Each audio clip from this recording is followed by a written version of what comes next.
Welcome to Crime Unveiled Podcast. Dive deep into the mysteries that captivate us. If you appreciate this episode, please consider liking and subscribing to support us. The summer of 1996, Atlanta, Georgia. The world's eyes were on the city, host to the Centennial Olympic Games, a celebration of athleticism, international unity, a spectacle of human achievement. Yet beneath the veneer of festivity, a sinister plot was brewing. In the heart of this global celebration, a nightmare was about to unfold, forever staining the memory of the Games. A bomb, concealed within an ordinary backpack, was ticking down, poised to shatter the illusion of peace and security. This is the story of the Atlanta Olympic bombing, a tragedy that left an indelible mark on a city and a nation. The early morning hours of July 27, 1996. Centennial Olympic Park was bustling with life. Concerts, celebrations, athletes mingling with spectators. A vibrant atmosphere of global camaraderie. Just after 1:20 a.m., a 911 call reported a suspicious package found near a sound tower.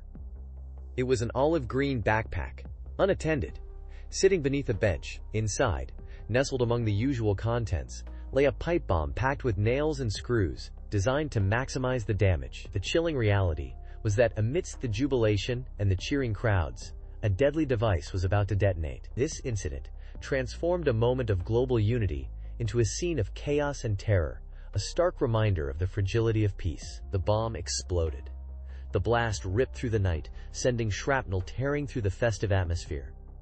The immediate aftermath was a scene of unimaginable horror. Two people lost their lives: Alice Hawthorne, a mother who had brought her daughter to enjoy the festivities, and Melih Uzunol, a Turkish cameraman capturing the Olympic spirit. Over 100 others were injured, many suffering life-altering injuries from the flying debris.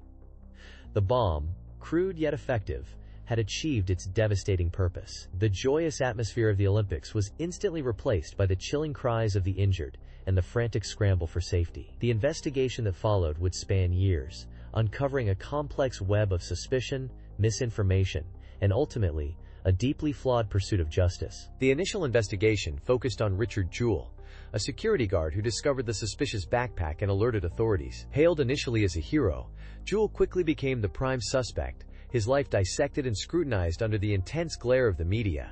The FBI focused intensely on Jewell, leaking information to the press that painted him as a lone wolf, desperate for recognition. For 88 days, Jewell endured relentless public scrutiny, his life effectively put on hold as he became the target of a nationwide manhunt. This rush to judgment would later become a significant point of controversy, highlighting the dangers of premature conclusions in high-profile investigations. Less than person one greater than. Before the bomb ripped through Centennial Olympic Park, shattering the festive atmosphere, Atlanta was a city brimming with excitement.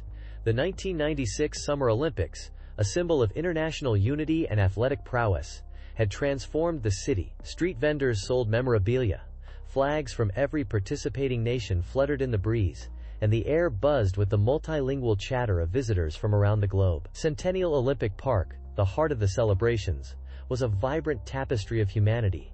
Families picnicking on the grass, children chasing pigeons, and couples strolling hand in hand, oblivious to the horror that lurked just around the corner. The park embodied the spirit of the Games: peaceful, joyful, and hopeful. This was a moment of collective pride. A moment that would forever be etched in Atlanta's history, albeit tragically. Indeed, the atmosphere was electric. Alice Hawthorne, a single mother from Albany, Georgia, had brought her young daughter, Fallon, to experience the magic of the Olympics. They had spent the day exploring the park, marveling at the international pavilions, and savoring the festive atmosphere. Alice, a hard-working waitress, had saved for months to afford this trip. For her, it was more than just a visit to the Olympics. It was an opportunity to show her daughter a world beyond their small town, to expose her to different cultures, and inspire her with the achievements of the athletes. Fallon, a bright-eyed 8-year-old, was captivated by the spectacle. She clutched a small American flag, her face painted with red, white, and blue stripes, a picture of youthful innocence amidst the bustling crowds. They had no idea that this day of joy would soon turn into a nightmare. Witnesses later described the scene as idyllic before the explosion. The evening concert featuring the band Jack Mack and the Heart Attack was in full swing. People were dancing, singing along, and enjoying the warm summer night. The air was thick with the aroma of hot dogs, popcorn, and cotton candy. Laughter and cheers echoed through the park, punctuated by the rhythmic beat of the music. The atmosphere was relaxed, almost carefree. Security personnel patrolled the area, their presence a subtle reminder of the need for vigilance in such a large gathering. But the overall mood was one of celebration and camaraderie. The crowd was a mix of locals and tourists, young and old, all united by the spirit of the Olympic Games. No one could have predicted the chaos that was about to erupt. The bomb, concealed in a green backpack, detonated at 1:20 a.m., transforming the scene of revelry into one of carnage. The explosion ripped through the night, sending shrapnel flying in all directions. The music stopped abruptly, replaced by screams of terror and confusion. The festive lights of the park now illuminated a horrific tableau of injured and panicked people. The ground was littered with debris, personal belongings scattered amidst the carnage. The blast wave knocked people off their feet, the force of the explosion shattering the peaceful illusion of the Olympic dream. In an instant, the park became a symbol of tragedy, a stark reminder of the fragility of life and the indiscriminate nature of violence. The Centennial Olympic Park, on that fateful night, was a vibrant tapestry of celebration. The air was thick, with the energy of thousands gathered from around the globe, united by the spirit of sport and international camaraderie. Music filled the air, punctuated by the joyous laughter of children and the excited chatter of friends. Food stalls offered a delicious array of international flavors, and the atmosphere was one of pure, unadulterated joy. The park, illuminated by the glow of festive lights, stood as a symbol of peace and unity, a stark contrast to the darkness that was about to descend. It's almost impossible, looking back at the footage now, to reconcile the horrific events that followed with the idyllic scene that played out in the minutes before the explosion. It's vital to paint this picture, this backdrop of normalcy, to truly understand the devastating impact of the bomb. Indeed, eyewitness accounts frequently mention the almost surreal shift in atmosphere. One moment, they were swaying to the music, lost in the celebratory atmosphere, and the next, they were thrown into chaos, a scene of unimaginable terror and confusion. The bomb, concealed within a green backpack, detonated near the sound tower at approximately 1:20 a.m., ripping through the festive atmosphere and scattering debris across the park. The blast itself was deafening, immediately followed by screams of panic and the chilling silence of disbelief. This sudden transition from joy to horror is a recurring theme in the narratives of those who were present, a testament to the shocking and unexpected nature of the event. The festive lights, the vibrant music, the joyous laughter, all were instantly extinguished, replaced by the flashing lights of emergency vehicles and the cries of the injured. Precisely. And within this scene of sudden chaos, amidst the smoke, the screams, and the confusion, a figure began to emerge. Not a hero, not a rescuer, but a figure of suspicion, a shadow in the mayhem. Early reports and witness testimonies began to paint a picture of a man behaving strangely before the explosion. Described as a white male with short, sandy blonde hair, he was seen making multiple trips to and from the sound tower carrying a backpack. Some witnesses recall him appearing agitated, almost nervously pacing, while others remember him seeming strangely calm amidst the festive revelry. These early observations, though fragmented and often conflicting, would become the first threads in a complex and tangled investigation. It was a subtle disruption, almost imperceptible against the backdrop of the celebrations, but a disruption nonetheless. These initial, often blurry recollections formed the cornerstone of the early investigation. The FBI, already on high alert due to the scale of the Olympics, immediately launched a massive manhunt. They appealed to the public for any information, any photographs or videos that might help identify the suspect.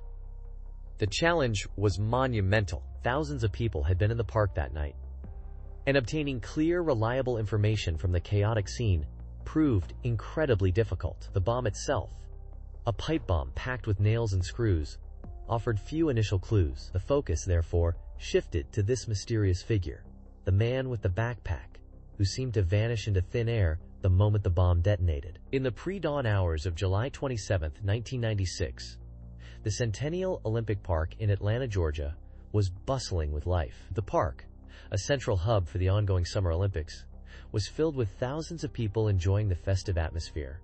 A concert featuring the band Jack Mack and the Heart Attack was underway, and the crowd was reveling in the music. At approximately 1:20 a.m., A 911 call was received, reporting a suspicious package found near a sound tower. The package, described as a green backpack, was unattended and raised immediate concern among security personnel. This call, though seemingly routine in such a large public space, would mark the beginning of a chaotic and tragic event that would forever be etched in Olympic history. The subsequent investigation, filled with twists, turns, and lingering questions, would capture the attention of the world for years to come. The security personnel, acting swiftly on the information received in the 911 call, immediately began to clear the area around the suspicious package. They understood the potential danger posed by an unattended bag in such a crowded environment, especially during a high-profile event like the Olympics. However, before the evacuation could be completed, the device detonated. The explosion,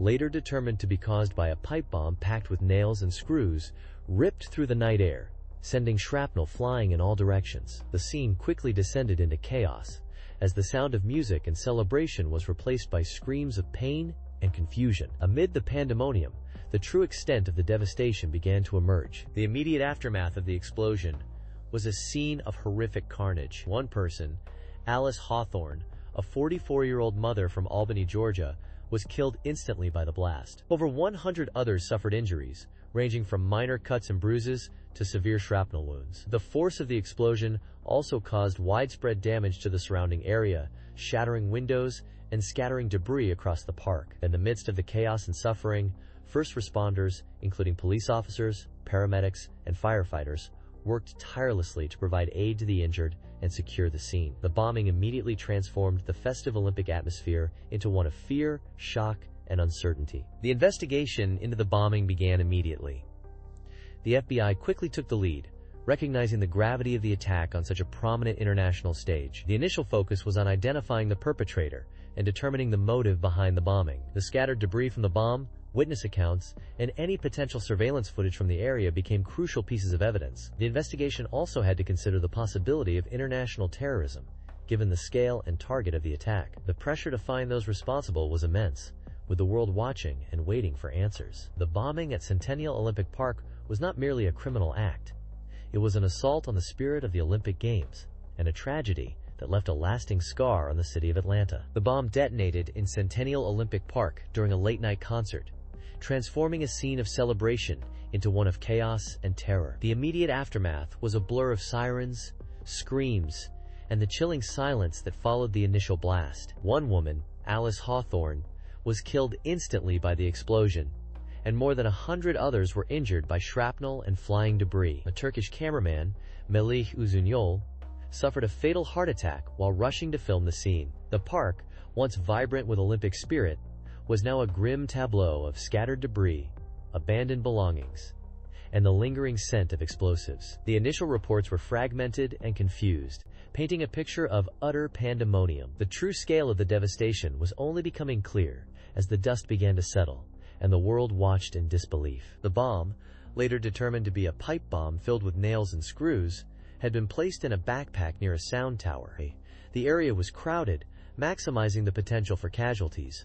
The choice of location, a public park at the heart of the Olympic festivities, speaks volumes about the perpetrator's intentions. This wasn't a targeted attack against a specific individual or group.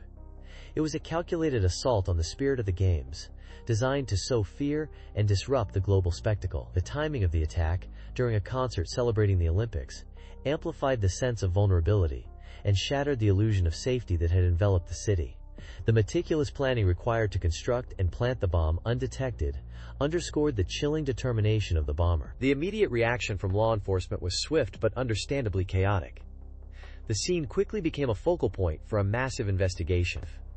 Federal agents from the FBI and ATF converged on the park, working alongside local police to secure the area, gather evidence, and begin the painstaking process of piecing together what had happened. The bomb's construction, the type of explosives used, and the method of detonation became crucial elements in the initial stages of the investigation. The search for witnesses who might have seen something suspicious in the hours leading up to the bombing was also a top priority. Every lead, no matter how small, was pursued with urgency. The pressure to find the person responsible was immense, fueled by the international spotlight on Atlanta and the fear that gripped the city. The fear that spread through Atlanta in the wake of the bombing was palpable. The Olympic Games, intended to be a celebration of international unity and athletic achievement, were now overshadowed by a sense of unease and vulnerability. Security measures were immediately heightened across all Olympic venues. Checkpoints were reinforced, bag searches became more rigorous, and the visible presence of law enforcement increased dramatically. Yet the intangible fear remained. The knowledge that a bomb could be detonated in such a public place, amidst the supposed security of the Olympics, created an atmosphere of anxiety. Every noise, every unattended bag, every unfamiliar face became a potential source of danger. The city, once vibrant and welcoming, was now shrouded in suspicion and fear, a grim reminder of the vulnerability of even the most celebrated events. Let's delve deeper into the psychology of Richard Jewell, the security guard initially hailed as a hero, then thrust into the spotlight as the prime suspect. Jewell was known for his strong desire to work in law enforcement, a yearning that seemed to stem from a need to be seen as an authority figure. He had a history of overzealous behavior in previous security roles, including making unnecessary arrests and even impersonating police officers. This paints a picture of someone who craved recognition and perhaps even power, which could be interpreted as a potential motive for planting the bomb to then discover it and become a hero. It's crucial to understand that this is merely one interpretation of his actions, and not a definitive conclusion about his guilt or innocence. Precisely. And adding another layer of complexity to Jewell's psychological profile is the apparent contradiction between his public persona and his private actions. Outwardly, he presented himself as a diligent, law-abiding citizen, eager to assist law enforcement. Yet, his documented history of overstepping his authority as a security guard suggests a different narrative. This disconnect between his public image and private behavior raises questions about his true motivations. Was he genuinely trying to help?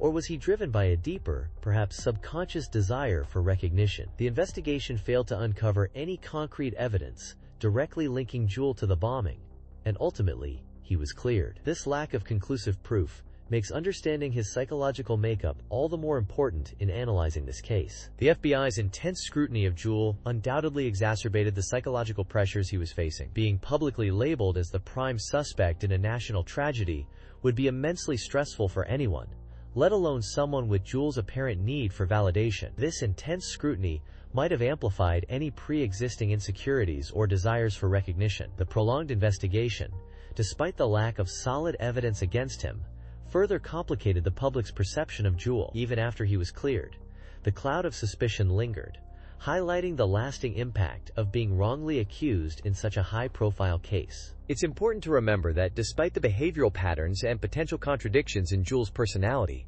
the investigation ultimately failed to produce any credible evidence linking him to the bombing. The focus on his psychological profile shouldn't overshadow the fact that he was never charged, and later, Eric Rudolph was identified as the actual perpetrator. This case underscores the dangers of rushing to judgment based on perceived character flaws or outward appearances rather than relying on solid evidence. The impact on Jewell's life was devastating, demonstrating the importance of thorough and unbiased investigations in such sensitive cases. Let's delve into the complexities of the investigation following the Centennial Olympic Park bombing. The immediate aftermath was chaotic. Amidst the devastation and urgency to aid the injured, investigators had to secure the bomb site, sift through debris for clues, and begin the arduous process of piecing together what happened. One of the initial challenges was the sheer volume of people present at the park that night. Gathering eyewitness accounts, many of which were fragmented and conflicting due to the trauma of the event, proved a Herculean task. Adding to this, the bomb, a pipe bomb filled with nails and screws, offered limited forensic evidence initially. There were no immediate claims of responsibility, plunging the investigation into an information vacuum. The pressure to find the perpetrator was immense, with the world watching and the games continuing under a shadow of fear. The early stages were marked by several missed leads and frustrating dead ends. One notable example is the initial focus on a security guard, Richard Jewell, who discovered the backpack containing the bomb and alerted authorities. While his actions undoubtedly saved lives, he became the prime suspect, subjected to intense media scrutiny and public suspicion. This diverted valuable resources and attention away from other potential leads. It wasn't until months later that Jewell was officially cleared by the FBI, a stark reminder of the perils of premature judgment in high-profile investigations. The investigation also grappled with taunting communications, including a 911 call warning of the bomb just minutes before the explosion. While these calls provided crucial seconds that allowed some people to evacuate, they also served as a chilling reminder of the bomber's calculated cruelty. Analyzing these communications for clues about the perpetrator's identity and motives became another critical aspect of the investigation. The investigation endured periods of false hope. There were instances where promising leads emerged, only to dissipate upon closer examination. Tips poured in from across the country, some credible, many not. Each had to be meticulously investigated, consuming time and resources. One such instance involved a potential suspect, identified through a composite sketch based on witness descriptions. This individual bore a resemblance to Eric Rudolph, the eventual perpetrator, but the lead went cold. The absence of a clear motive further complicated the investigation. Unlike some bombings driven by political or ideological agendas, the Atlanta bombing seemed random, making it harder to profile the perpetrator and predict their next move. This lack of a discernible pattern added to the sense of unease and uncertainty surrounding the case. The lack of a readily identifiable motive significantly hampered the investigative process. Profilers struggled to construct a psychological profile of the bomber, making it difficult to anticipate future actions or narrow the suspect pool. The seemingly indiscriminate nature of the attack fueled public anxiety, as it suggested anyone could be a target. While investigators explored various angles, including domestic terrorism and personal vendettas, the absence of a clear motive remained a major obstacle. This uncertainty prolonged the investigation and contributed to the sense of fear that permeated the games and beyond. The phantom-like nature of the bomber, who seemingly vanished into thin air after the attack, added another layer of complexity to the already challenging investigation. It was a race against time to uncover the truth before the perpetrator could strike again. The Centennial Olympic Park bombing wasn't just about the physical devastation. It left an enduring scar on the emotional landscape of Atlanta and the nation. The joy and excitement of the Olympic Games were shattered, replaced by fear, suspicion, and grief. For the victims and their families, the trauma was immediate and profound. Alice Hawthorne, the woman killed by the blast, left behind a young daughter. The image of her father, John Hawthorne, desperately trying to shield her from the explosion, became a symbol of the tragedy. The physical and emotional wounds of those injured in the blast lingered for years, impacting their lives in countless ways. Many struggled with post-traumatic stress disorder, anxiety, and depression long after the physical injuries healed. The bombing also stole a sense of security from the city, a shadow that continues to loom over Atlanta even today. The ripple effect of the bombing extended far beyond the immediate victims. The community of Atlanta, proud to host the world for the Olympics, was left grappling with a sense of violation and vulnerability. The carefree atmosphere of the Games evaporated, replaced by a heightened sense of alert. Security measures were drastically increased, a visible reminder of the tragedy. The psychological impact on the city was palpable. The bombing forced people to confront the reality that even in moments of celebration and international unity, violence could intrude. It also challenged the idealized image of the Olympics as a symbol of peace and harmony. The incident served as a sobering reminder that even at events meant to bring the world together, there are those who seek to sow chaos and destruction. The long-term consequences of the bombing are complex and far-reaching. The families of the victims continue to cope with their loss, navigating anniversaries and milestones with a lingering sense of sadness. The survivors, both physically and emotionally scarred, bear the burden of their experiences, often struggling to find a sense of normalcy. The bombing also sparked a renewed national conversation about domestic terrorism, its roots, and its potential for disruption. It highlighted the challenges of balancing security with freedom and openness, particularly in large-scale public events. The investigation, while ultimately identifying Eric Rudolph as the perpetrator, left some questions unanswered, fueling speculation and conspiracy theories that persist to this day. The Atlanta Olympic bombing serves as a stark reminder of the fragility of peace and the enduring impact of violence. It's a story of loss and resilience, of a city and a nation grappling with the aftermath of a senseless act. The human cost of this tragedy goes far beyond the official statistics. It's etched in the memories of those who were there, those who lost loved ones, and those who were forever changed by the events of that day. The bombing remains a poignant chapter in Atlanta's history, a reminder of the importance of vigilance, the need for healing, and the ongoing quest for justice and understanding in the face of unimaginable tragedy. The bombing forced a reassessment of security protocols at major events and raised questions about the adequacy of preparedness for acts of domestic terrorism. The investigation, sprawling and complex, seemed to hit a wall for months. Leads dried up, witness testimonies proved contradictory, and the pressure to find the perpetrator mounted. Then, a seemingly insignificant detail surfaced. A security guard at Centennial Olympic Park recalled seeing a suspicious package under a bench near the sound tower. He reported it to a bomb technician, Richard Jewell, just minutes before the explosion. Initially hailed as a hero, Jewell's actions and proximity to the bomb ironically placed him squarely in the crosshairs of the investigation. The FBI's focus shifted abruptly. Their attention, once scattered across various extremist groups and international threats, narrowed onto this single individual. The media frenzy that followed painted Jewell as the prime suspect, dissecting his life and past for any hint of motive. The public, hungry for answers, readily accepted this narrative. The intense scrutiny surrounding Richard Jewell was relentless. The media camped outside his apartment, broadcasting his every move, analyzing his demeanor, speculating about his guilt. Leaked information from law enforcement sources further fueled the fire, painting a picture of a lonely, disgruntled security guard seeking recognition. The investigation itself became increasingly focused on building a case against Jewell. His background was meticulously examined, his previous employment history scrutinized, his personal life dissected. Every aspect of his existence was placed under a microscope, searching for the slightest hint of a motive, a connection, anything that could link him to the bombing.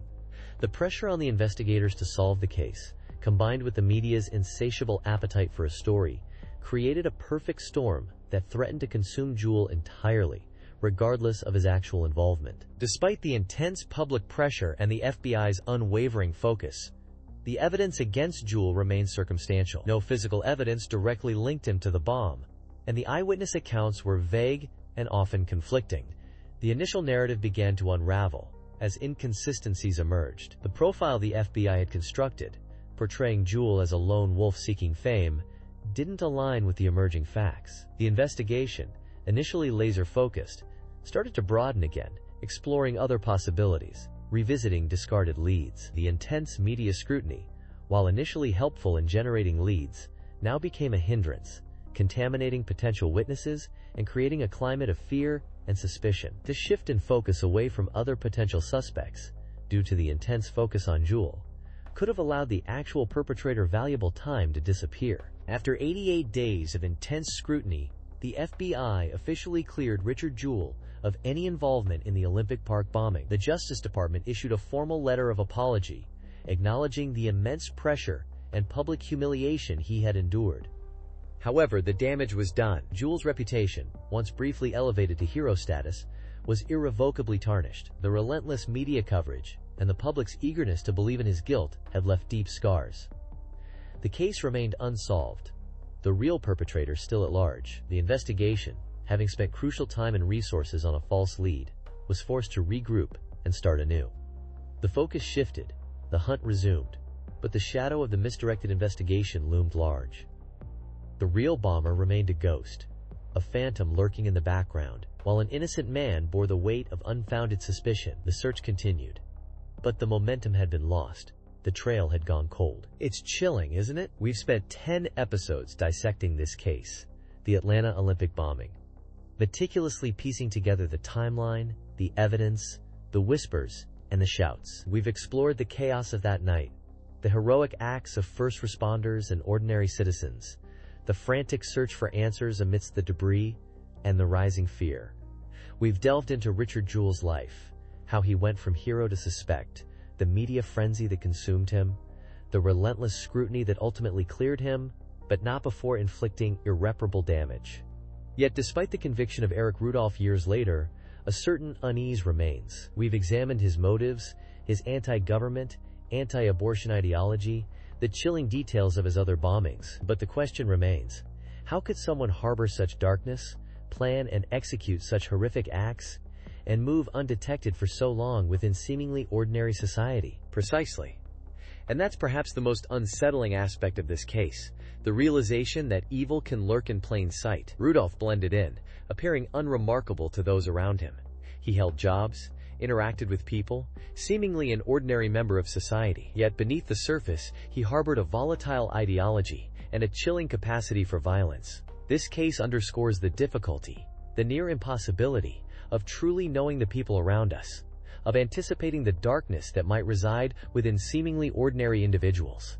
The meticulous planning, the cold calculation involved in constructing and planting the bomb in Centennial Olympic Park, a place of celebration and joy, speaks to a profound disconnect from humanity.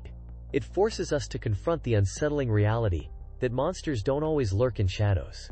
Sometimes, they walk among us, disguised in the mundane. And the lasting impact, beyond the physical scars and the emotional trauma, is this lingering sense of vulnerability. The Olympic Games, a global symbol of unity and peace, were violated.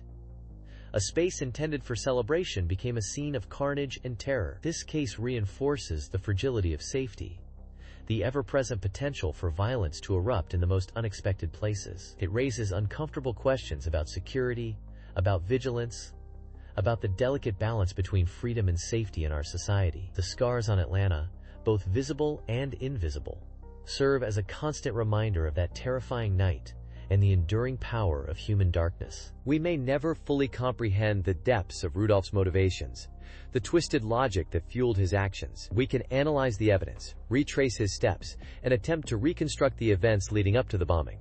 But the core of his darkness remains elusive, and perhaps that's the most chilling thought of all, that some acts of evil defy explanation, residing in a realm of incomprehensible human darkness, leaving us to grapple with the unsettling question of just how well we truly know the world around us and the people in it. Thank you for walking with us through the shadows. The story doesn't end here. It lingers, echoing through time, reminding us that the darkest truths often hide in plain sight. Until next time, stay curious and stay vigilant. This case remains unsolved. Perhaps the truth is still out there,